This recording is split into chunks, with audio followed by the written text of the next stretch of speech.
رب العالمين، والصلاة والسلام على أشرف الأنبياء والمرسلين وعلى آله وصحبه أجمعين. اللهم ارزقنا فهم النبيين وحفظ المرسلين وإلهام الملائكة المقربين. اللهم يا فتاح يا عليم يا فتاح يا عليم، افتح لنا وذريتنا معرفة العلم فإنك أنت علام الغيوب. صلى الله على سيدنا محمد النبي الأمي وعلى صحبه وسلم، والحمد لله رب العالمين.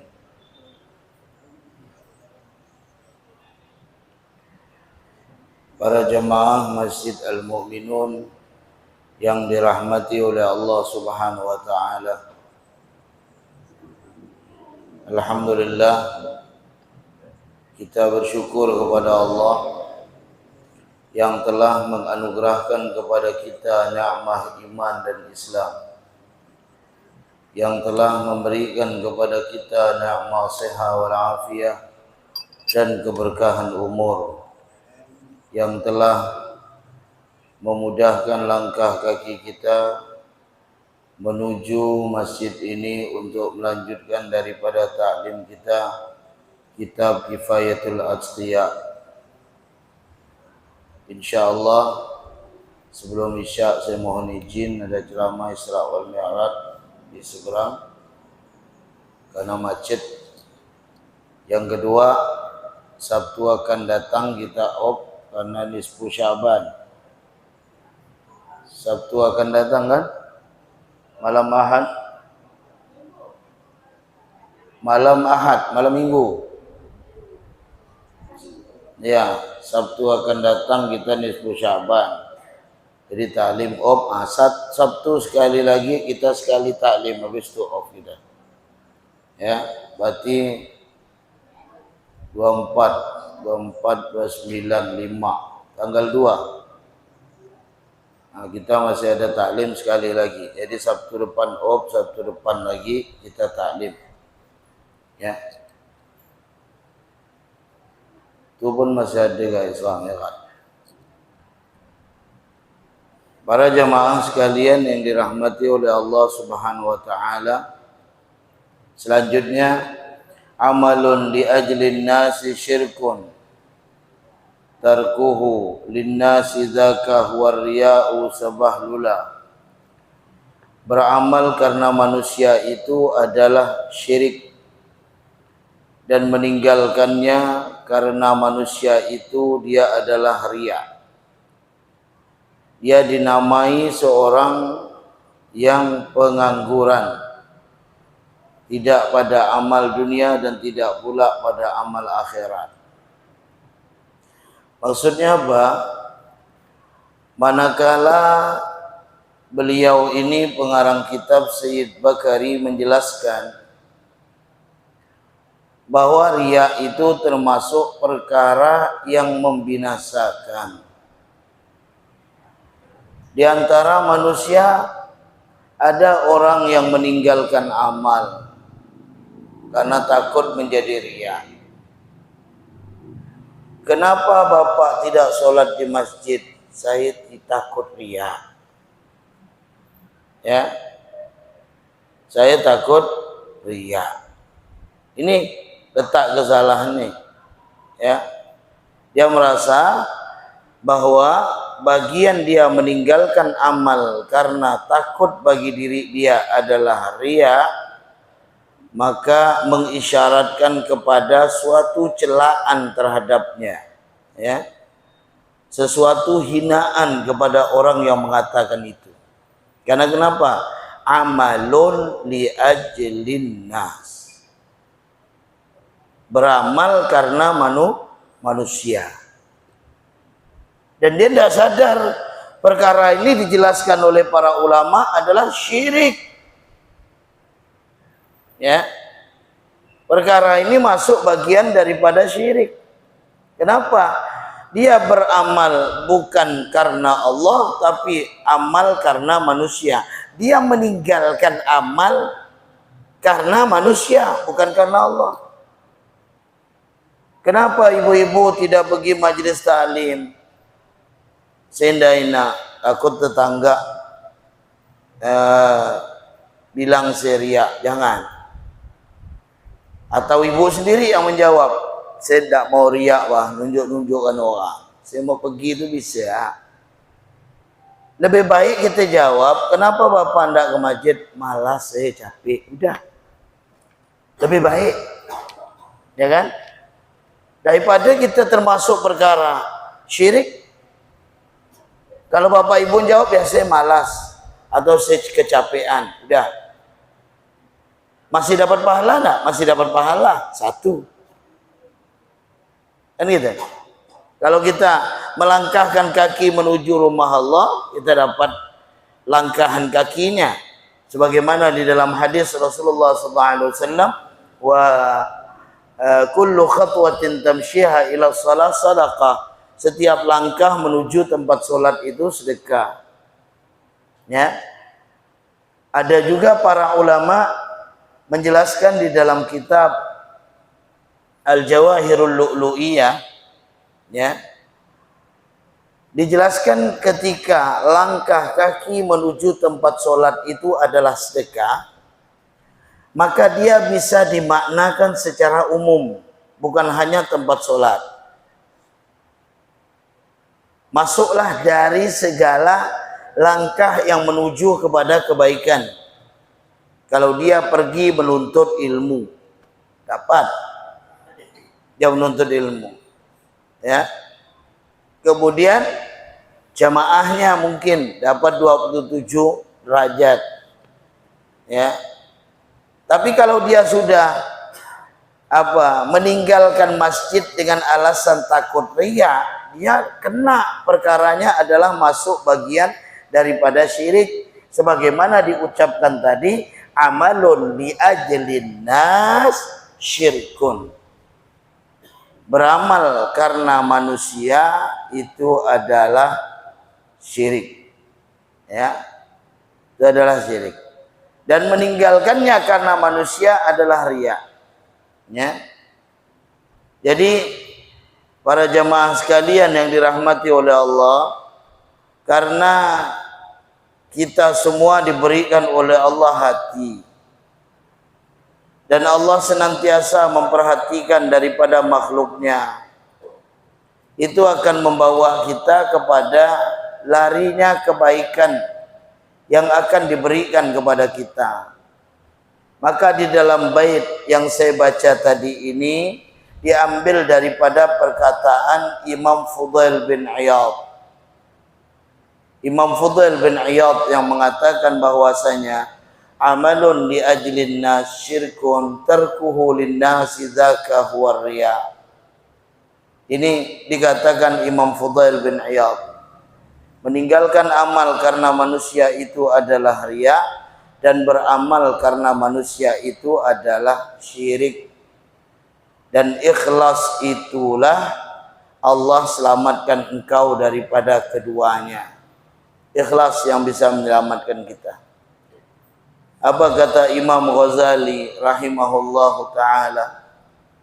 Imam Ghazali mengatakan, adapun meninggalkan taat karena takut riya, meninggalkan taat karena takut riya, maka tidak ada segi yang dapat diterima bagi dirinya, ya. Karena kenapa? Yang sepatutnya dia beramal dan kemudian mengikhlaskan daripada amalnya, kecuali apabila amalan itu berkaitan dengan manusia. Seperti apa? Menjadi seorang qadhi, ya. Qadhi itu hakim. Menjadi seorang hakim, ya, menerima amanah dan kemudian memberi nasihat, ya. Apabila dia tahu bahwa dirinya itu setelah masuk ke dalamnya dia tidak dapat menguasai daripada dirinya, bahkan dia sendiri akan condong kepada suatu dorongan hawa nafsunya, maka wajib atasnya untuk lari. Wajib baginya untuk lari. Dia misalnya subhanallah terpilih menjadi anggota dewan. Terpilih udah. Tahu-tahu di dalam lingkup yang ada sesuatu yang haram yang diterima. Apa? Untuk menyepakati atau menyetujui sesuatu yang ditolak di dalam agama. Ya. 40 orang setuju. 5 orang enggak. Kira-kira ujung-ujung disetujui apa enggak? Disetujui. Karena hasil voting cuma 5 orang enggak setuju. Ya. Maka lari dari itu lebih baik bagi antum daripada antum tetap yang ujungnya juga akan masuk kepada hawa nafsu. Ya, masuk perkara dosa. Masya Allah. Di sini kita harus waspada. Ya. Saya juga kemarin lari-lari juga. Saya kemarin juga lari-lari. Karena takut ada orang bagi-bagikan duit itu. Saya khawatir saya pun terkena kan nih. Karena ada orang mau nyerahkan saya, tolong Ustaz bagikan ke jamaah, hancur itu saya nih. Itu saya kabur-kabur terus di sini. Maka bahaya kalau kita tahu suatu hal yang dorongan di dalamnya adalah suatu keharaman, kita harus lari. Ya. Kita harus berpaling. Karena yang dilakukan oleh sekelompok dari kalangan ulama salaf ya seperti itu. Ya, tapi kalau kebaikan ya jangan. Ya, kebaikan jangan. Kemudian, la tatluban indal muhaimini manzilah. In kunta tatlub indanasin manzilah. Janganlah engkau menuntut di sisi Allah, ya, yang maha menyaksikan itu akan satu kedudukan. Jika engkau menuntut kedudukan di sisi manusia, ya, maksudnya apa? Jangan engkau menuntut di sisi Allah yang menyaksikan satu kedudukan atau derajat yang tinggi. Karena jika engkau menuntut bahwa bagimu ada kedudukan di sisi manusia, ya. Jadi di dalam bait qasidah ini, dalam bait yang kita baca ini, ya, ada suatu celaan terhadap orang yang cinta pada kedudukan. Orang yang cinta pada ketinggian, ya. Dan telah warid banyak sekali ayat, banyak sekali hadis tentang bagaimana celaan terhadap orang yang mereka mengejar hanya dari segi kedudukan saja. Ketahui, ya, yang mengangkat kedudukan itu adalah Allah. Yang menurunkan kedudukan itu adalah Allah. Biar antum capai kedudukan itu segunung langit sekalipun dengan tinggi, kalau Allah tidak berkehendak di dalam hal itu bagi antum, tidak akan bisa untuk didapatinya. Tapi saya lihat sekarang bisa didapati. Bisa didapati karena saya melihat di depan mata. Misalnya orang-orang yang mereka, ya, menerima daripada duit dan sebagainya bisa dapat kedudukan. Bisa, tapi dia tidak mengambil pelajaran bagi orang yang telah melaksanakannya, ternyata mereka diputuskan dengan kematian. Ya. Ada Masya Allah dalam hal itu. Udah banyak gitu uangnya habis terhambur sudah, dapat kedudukan sebulan meninggal dunia. Habis gak ujung-ujungnya? Ya, sebulan meninggal dunia. Terkadang ditumpuk dengan suatu ujian yang begitu berat sehingga menghabiskan daripada hartanya. Sehingga dia sendiri merasa, kenapa saya ini gajinya besar, kerjaan bagus, tapi seakan tidak ada hasil yang saya rasakan. Itulah berkah diberikan oleh Allah Subhanahu wa taala. Berkah yang harus kita syukuri, ya. berkah yang ingin kita mendapatkan kedudukan dalam kemuliaan dari pandangan Allah Subhanahu wa taala, bukan kemuliaan di sisi manusia. Kemuliaan di sisi manusia itu sesaat, tapi kemuliaan di sisi Allah itu selama-lamanya. Kedudukan di sisi manusia itu memiliki batas, tapi kedudukan di sisi Allah tidak ada batas untuk selama-lamanya. Kedudukan di sisi manusia itu adalah sesuatu pandangan dan sanjungan yang ketika seorang itu membutuhkannya saja. Tapi kedudukan di sisi Allah akan menunggu seorang hamba kapan dia memerlukannya, maka ia akan memberinya. Masihkah kita mengejar pada kedudukan dunia dan melupakan pada kedudukan dalam kemuliaan sisi Allah Subhanahu wa taala? Akhirah. Bagaimana firman Allah surah Al-Qasas ayat 83, ya. Tilka darul akhiratu naj'aluha lilladzina la yuriduna 'uluwan fil ardi wala fasada. Artinya kata Allah, itulah negeri akhirat. Kami menjadikannya untuk orang-orang yang tidak menghendaki daripada ketinggian di muka bumi ini, dan tidak menginginkan untuk berbuat daripada kerusakan. Dia tidak menginginkan uluwan. Uluwan itu tinggi. Dia tidak ingin ketinggian itu. Ya. Kadang para wali Allah itu mereka merendahkan diri mereka dengan untuk mengangkat derajat mereka di sisi Allah Subhanahu wa taala. Ya. Emang sengaja disembunyikan mereka. Biar orang-orang menghina mereka. Biar orang-orang memandang mereka dengan pandangan yang rendah, karena demi mempertahankan kemuliaan di sisi Allah. Dia sadar.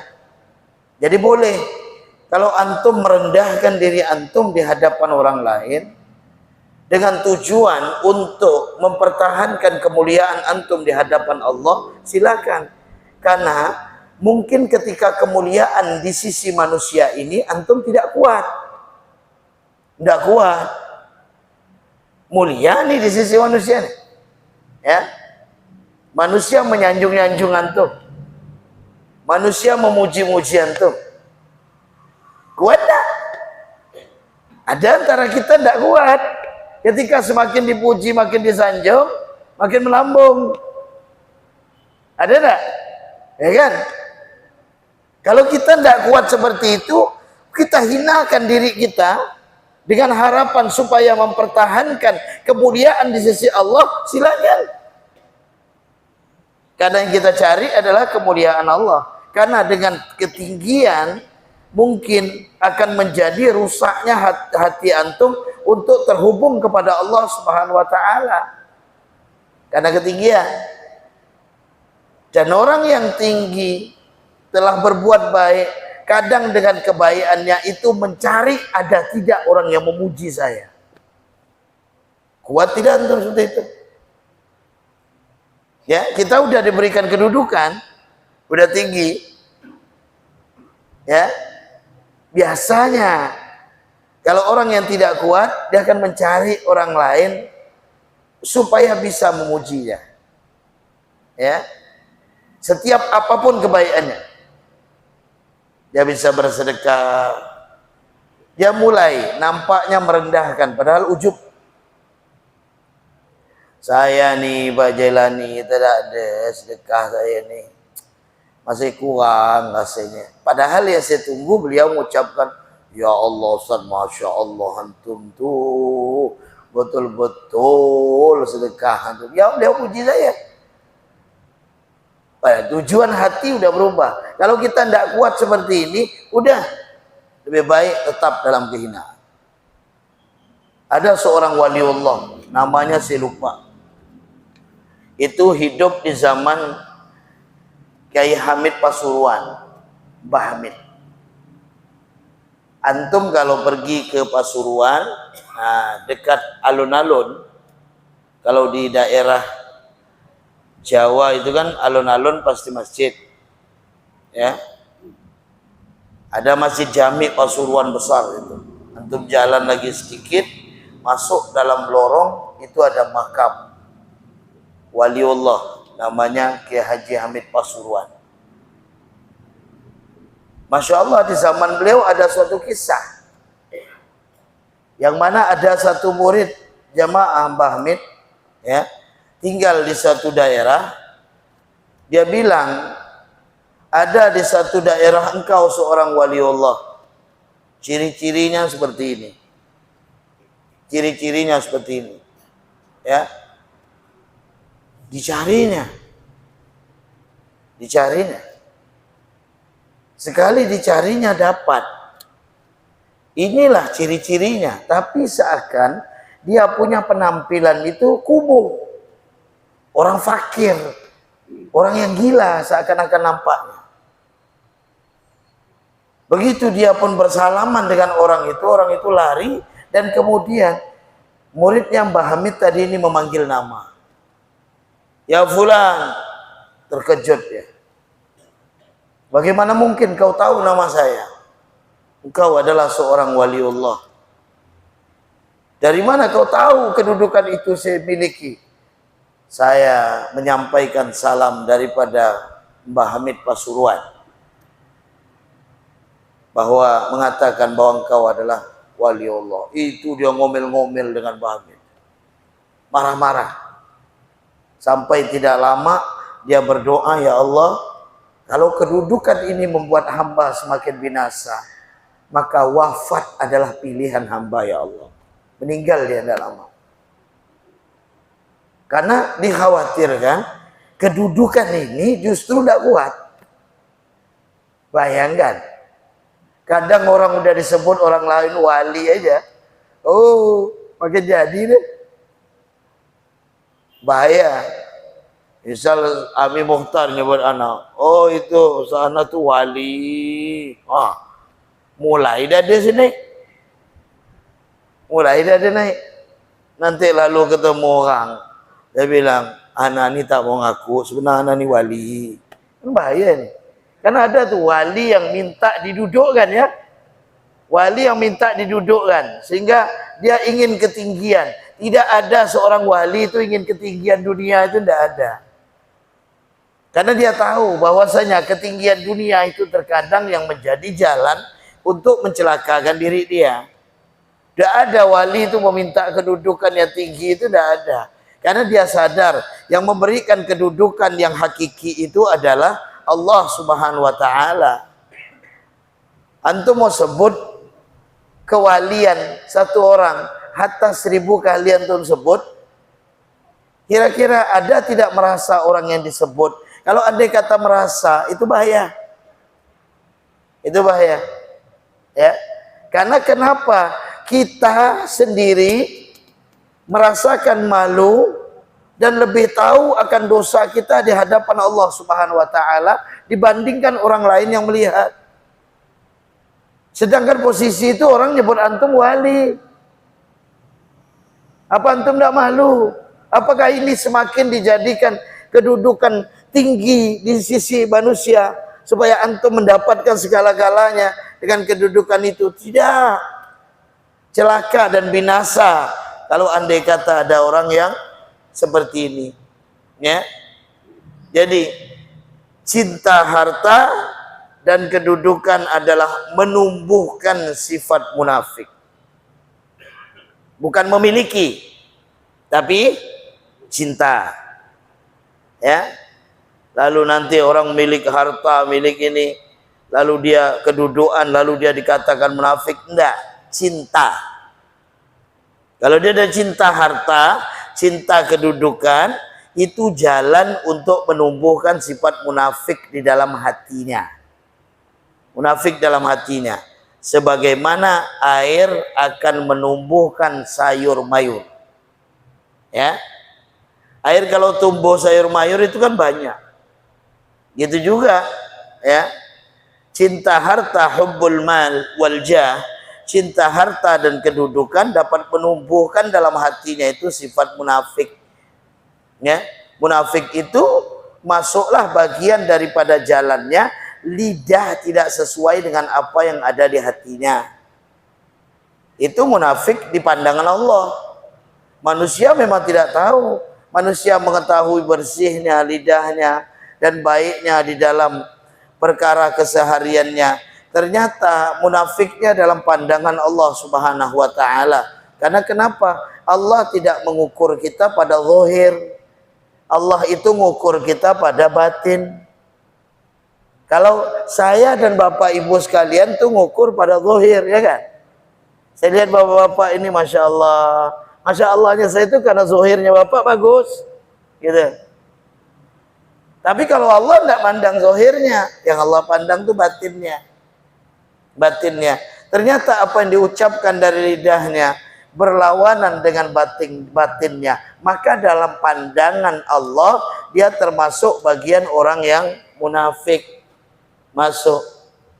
Maka tidaklah 2 ekor serigala buas yang dilepas ke dalam kandang kambing itu lebih berbahaya daripada cinta harta dan kedudukan pada agama seorang muslim. Ya. Di sini. Maka mengajarkan kepada kita dibalik daripada bait ini, kita sebut saja gasidah ini, diambil dari perkataan Al-Imam Abu Bakar Al-Warraq rahimahullahu ta'ala. Beliau mengatakan apa? Janganlah engkau menuntut kedudukan di sisi Allah sedangkan engkau itu menuntut kedudukan di sisi manusia. Ya. Jadi ingin kedudukan di sisi Allah. Ya. Tapi di sisi manusia tuh cari kedudukan. Cari kedudukan. Ya. Jadi jangan kita menuntut di kedudukan di sisi Allah kalau hati kita masih ingin didudukkan manusia pada kedudukan yang tinggi. Ya. Karena tidak akan mungkin keduanya itu bersatu, tidak akan mungkin. Mustahil. Ya. Mustahil. Dan inilah yang saya bacakan, la tatluban indal muhaimin manzilah in kunta tatlub inda nasin manzilah. Ini perkataan Syekh Abu Bakar Al-Warraq, ya, yang mengatakan seperti ini. Tidak akan mungkin, mustahil kalau dua-duanya terhimpun. Ngarap kedudukan di sisi Allah, tapi di sisi manusia masih ngarap. Tidak mungkin. Dua-duanya tidak akan mungkin terhimpun. Pasti harus memilih dengan salah satunya. Dan banyak amal yang rusak dengan sebab hal ini.